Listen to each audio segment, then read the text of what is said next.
as one. I love it. 2 for 1. 3 opponents down.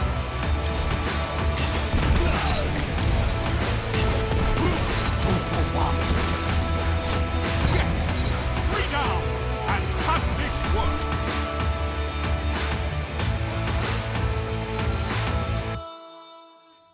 Ladies and gents, my name is Xander, aka Deislayers, and in this video, we're going to discuss and review this oh so unique and very exotic fusion rifle called the Jotunn.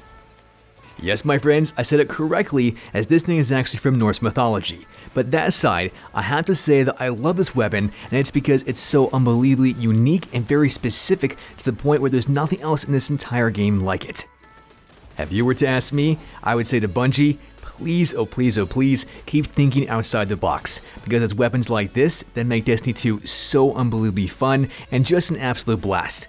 But with this weapon speciality, we have to be able to understand how it works. And so what we're going to cover is not just all the weapons TTK stats, but its base stats, as well as some tips and tricks on how to use that thing throughout, and most importantly above all this, some very unique and intrinsic perks that are going to throw you for a curveball. The only thing left to do is to eviscerate that notification button, and let's jump right into the video. So the very first thing that I want to discuss is actually how you can get your hands on this thing, and the way in which you do so is by completing powerful weapon frames by any one of the forges. Luckily for me, RNG was certainly on my side, and I happened to get this thing on my second drop in the Berguzia Forge. Yes, I only had to grind 2 times, and for that, I'm so unbelievably grateful to RNGesus. But for you, my friends, I shall be sending you all the RNG luck that I possibly can, so that you guys can get your hands on this thing. And that's because not only is it truly going to make enemy guardians incinerate into a nice fireball, but at the exact same time, it has some very unique and specific perks that make it worthy of its exotic status. 2 of those perks, one of which is intrinsic to only this weapon and this weapon alone, is called Charge Shot and Liquid Coils. Charge Shot states that this weapon can hold to charge up a tracking shot that explodes and burns on impact. Following this, we also have Liquid Coils, and Liquid Coil states that this weapon has a slower building charge for higher impact to increase specifically impact damage. Now the reason why I stated both of those 2 perks together is because they kind of have a nice symbiotic relationship, and that's in the sense of how to use this thing. Because with Liquid Coils, you're going to have an extremely slow charge time, and it's almost to the point where it's just as slow as molasses. But that aside, it's going to be around 820 for an overall charge time, and this then means that you have to anticipate your shots and have extremely good map awareness if you want to be able to use this thing effectively. If I had to compare this thing with actually 2 weapons, it would be a combination of that of a fusion rifle followed by that of a grenade launcher. And that's because, of course, you already understand what Liquid Coil does, giving it that very slow charge time, making it act like a fusion rifle, but what you don't understand is the charge shot. And more specifically, that charge shot can actually track guardians, giving that nice explosion all at one time, and for this fact, it almost acts like a grenade launcher that you have somewhat of control as to where you want that one shot to go, or in this case, a nice fireball. Now before we go any further, I actually want to take one step back and make sure that you guys thoroughly understand as to exactly what Charge Shot does. And that's because we're going to look at 2 things specifically. Number 1, the tracking shot, and number 2, the explosion via its damage and how that damage over time is going to do with the burn effect. Analyzing the latter portion of that statement first, you guys have probably already noticed that this thing is doing 277 points of damage along with an additional 80 points of damage regardless of whether or not you're hitting that person in the head or in the body. Of course, this then implies that the weapon is going to have an instantaneous damage output, which is thus going to give it an optimal TTK that is, well, of course, instant. However, I do want to point out one key thing here, and that is that the charge time is, like I said from before, extremely slow. And so that means that while you're using this thing, you're going to have to anticipate and charge while you're anticipating where a guardian is going to be, and this is going to reduce the kill time very significantly, while simultaneously taking into account the travel time that the projectile has to reach its target. Now, I'm not going to lie, that skill set right there is going to take a little bit of practice, and you're probably going to get decimated by a ton of shotguns and Luna's Hells, at least in the beginning, but once you get the hang of this thing, oh my goodness gracious, it is a ton of fun to use, and it certainly makes the enemy guardians a little bit salty. Furthermore, This weapon can do a second type of damage, and that's with that damage over time effect, aka DOT, and this is going to be either 7 points or 8 points damage, and it's going to reoccur for approximately 5 ticks. And so with this, you guys can see a fantastic little screenshot right here, which is actually demonstrating that the damage is going to be either 7 or 8, and of course for that 5 or 6 ticks. You're probably asking yourself, alright, well, why is the thing actually fluctuating between 7 and 8 points of damage? And to you, my friends, I say that I believe it's because of the resilience that a certain guardian has, but in all honesty, I have no freaking idea, and this may be a bug in the game, but nevertheless, this thing is always going to do that damage over time or burn effect in the area which the Jotunn's charged shot exploded. Just to kind of give you guys a little bit of a recap, here's all the information that I've been presenting so far right there on screen. And so once again, I just want to reinforce that it's not going to matter whether or not you hit them in the head or with the body, as this thing is always going to have the instantaneous damage output, but just keep in mind that you're going to have to take into account the charge time as well as the trajectory as to where a guardian is going, and all this information is of course done with a guardian at 201 points of health, aka 10 resilience. With all that information, I think that you guys now have a very solid understanding as to how it can be used. But one thing that I did not mention here is that this thing can actually be used very efficiently in game modes like Control, where you happen to have a capture point, because even if you don't happen to kill a guardian, you can still actually fire one of these shots on a Control capture point, and that damage over time effect is always going to get them off the capture point, allowing you and your team a little bit more time to obviously either take them out or simply reset the flag.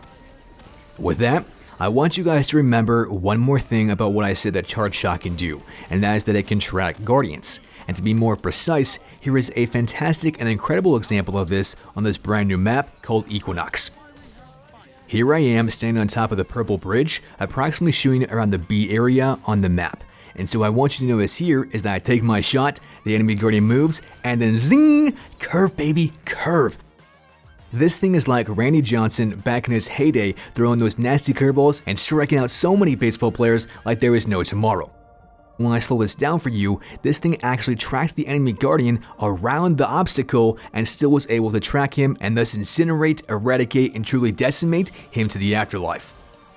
The main thing that I want you guys to take away from this example is that this tracking works at one distance, and that's at that longer range distances on maps like this. But where it does not work is in those close range engagements to the mid-range engagements. And so once again, you're going to have to take into account where a guardian is going, and most likely than not, when you're in those closer and mid-range engagements, you're actually going to have to precisely predict and hit that guardian smack dab in the chest, otherwise the charge shot is not going to hit at all, and maybe if you're lucky enough, you'll get a little bit of a radial detonation, but that's at the very best cases. And so once again, I say to you, keep in mind that you have to predict where guardians are going, and the best advice that I can give here is to not hesitate.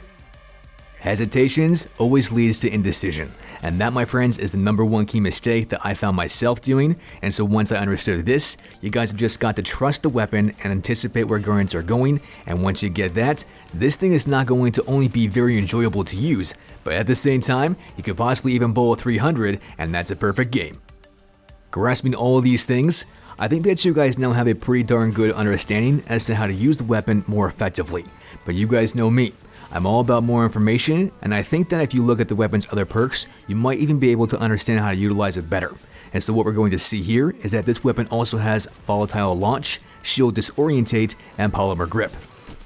With Shield Disorientate, that's pretty much just a PvE perk, and so we're not going to cover that too much. But with Volatile Launch and with Polymer Grip, those two things certainly do apply to PvP. And the reason why I want to mention them here is because Volatile Launch is optimized for an especially explosive payload, increasing the blast radius, but also note that it's going to decrease the handling speed and the projectile speed simultaneously. The good news here is that with Polymer Grip, we're actually going to be able to compensate for that decrease in handling speed, because this particular perk is going to increase the handling speed. And so in this sense, the two perks actually offset in this respect. But now the next thing that I want you guys to thoroughly understand and analyze is all the weapons base stats, because then we get to actually see as to where this thing is efficient and deficient in multiple aspects. Right there on screen, you guys see all the weapons base stats, and the most notable about all of these is the weapon's range at 52 and the weapon's aim assistance at 67. However, there are a ton of other deficits on the weapon, and that includes its handling speed at 33, its reload speed, which is terrible, at 31, followed by the weapon's hideous stability factor at 31 as well. In correlation with these stats, I also want to mention one more thing, and that's the weapon's recoil direction at 77. And the reason why I don't put too much emphasis on this particular stat is because even though it's absolutely fantastic, you still have to understand that the way in which this weapon's meant to be utilized is to only aim down sights for that very split second as soon as you are actually ready to charge and fire your shot. You should do all the pre-charging beforehand, and thus you're never going to have to worry about the recoil direction, because when you're getting hit by those oncoming shots, it shouldn't be a factor then in this respect. But what is going to be a factor, and something that you simply cannot get around, is the weapon's hideous reload speed. And this, my friends, is one of the significant deficits of the weapon, because I happen to find myself reloading almost on a very regular basis, and it took a lot of time for me to actually stop, reload, and I kind of broke the flow and the rhythm of how my playstyle is actually intended, aka very, very aggressive.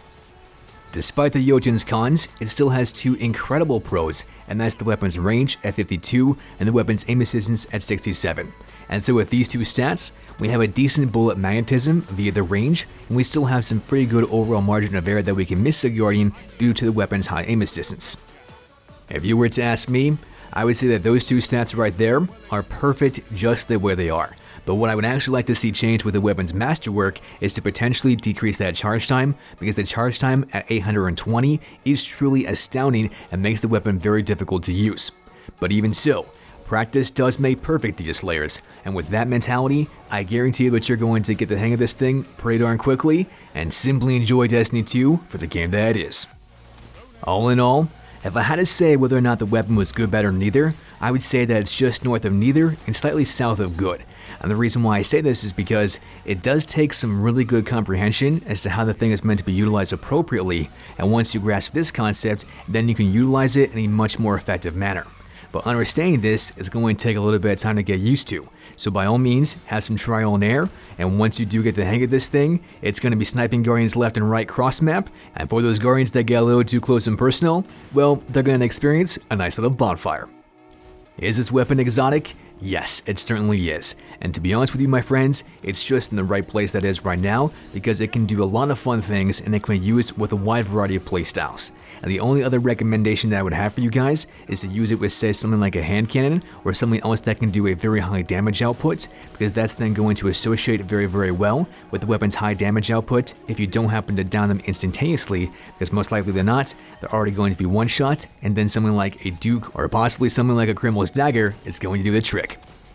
Having said all these things, you guys now understand my perspective, but I don't know yours, and so by all means, let me know what you guys think about the weapon down in the comment section below, and whether or not you have it, you don't, you like it, you despise it, you kind of agree with my assessment, or you just think it's complete muff cabbage trash. And so no matter what you guys say, I can certainly say that I'm going to respect your opinion, and I can't wait to see exactly what you guys say. Lastly, be sure to watch the newest, check the latest, and share, comment, like on social media, because you are the greatest. That's pretty much all I've got for you as of right now, and so as always, Deislayers, GG, TNT.